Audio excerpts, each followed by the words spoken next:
क्यों? अरे कहने लगे जिसके साथ में विवाह होना था उसका हरण ही हो गया।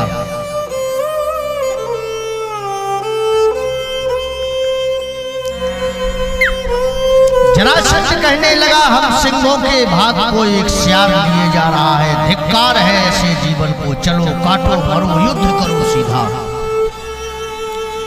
और रुक्मणी को मत जाने दो। मित्रों, लेकिन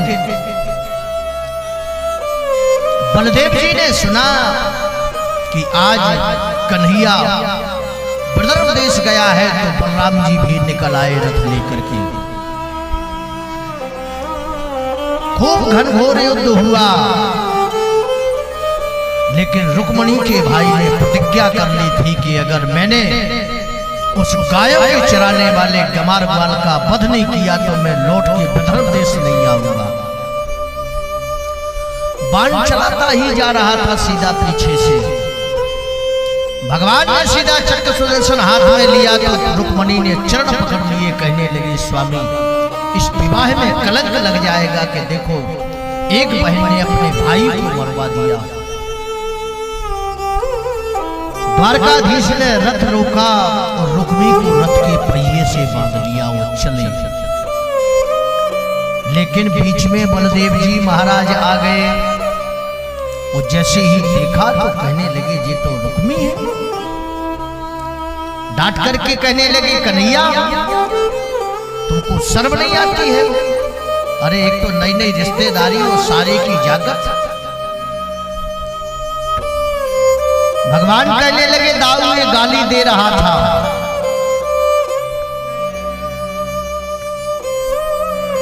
मित्रों, बलदेव जी कह रहे हैं नीति शास्त्र में किन किन व्यक्तियों को बुरा नहीं मानना चाहिए अगर ये गाली दे तो। साली सरहज पूंज रो, बोलो ससुराल में जाओ तो सारी और साली गाली देंगे ही देंगे। पूंज रो, टमाटर 40 रुपया किलो मिलना हो तुम उसे कह दो कि 10 रुपया किलो देने, वो गाली ही देगा। हिजड़ा थानेदार हुआ वो जे हिजड़ा हुए जे भी गाली देते रहे।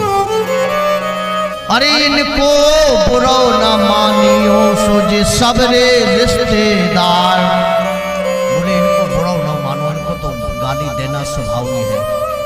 बलदेव जी महाराज ने आज रुक्मी को छुड़वाया। वो कहने लगे कि गाली दे रहा था तो इसको दंड दे दो, तो आधी मूछें मुड़वा दी, आधे बालों छोड़ दिया।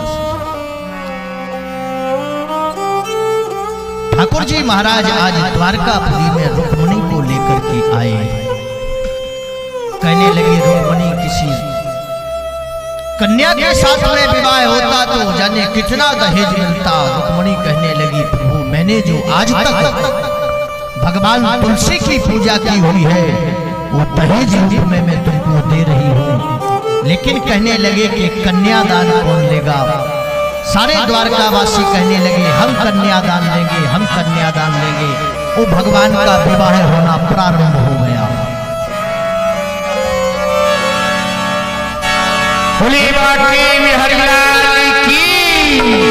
रुक्मणी मैया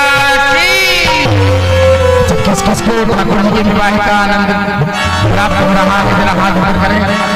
देखो ठाकुर जी के विवाह में सबको आज नाचना पड़ेगा, कल किसी से नहीं कहा जाएगा।